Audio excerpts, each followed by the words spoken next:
Notanteraina androany 10 febroary 2024 ny fametrahana ny vady fototra ny fanazarana ny sekoly EPP ao Andohala Fizapi fiombonana ao anatin'ny komuna fiombonana eny Atsimondrano Sisco Analamanga. Afaka rovolana dia ho vita tanteraka ny asa. Nisy ny fandraisana antanana ho fanatsarana ity sekoly ity avy amin'ny fikambanana ABED Madagascar izay fikambanana iraisam-pirenena manampy ny ankizy marefo ara-pivelomana. Ny ABED moa dia association pour le bien-être des enfants en difficulté. Izany hoe association mijery ireo zaza sahirana. Ka ny tena ataony ABED manao trano fianarana. Izy ny fanalebiazana ny efitrano tranainy ankehitriny ary ezahana ampalalaka sy ampanarahana ny fenitra mahasekoly azy.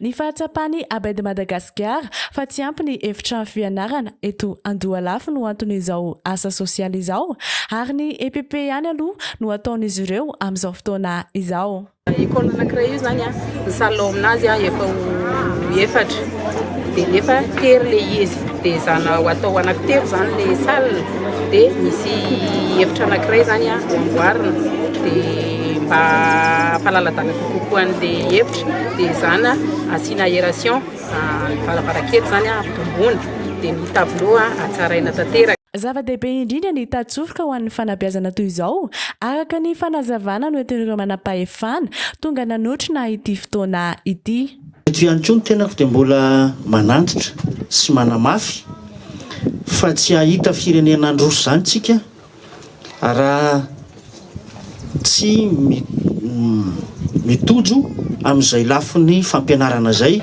ireo taranaka fara mandeha amintsika ireo. Nanotrona ity fametrahana ny vady fototra ity ihany koa ny solombavam-bahoaka voafehy tao Atsimondrano, ny ben'ny tanàna, ny avy amin'ny farim-piadidi-pampianarana ao anatin'ny Zapi Atsimondrano, Sisco Antananarivo renivohitra.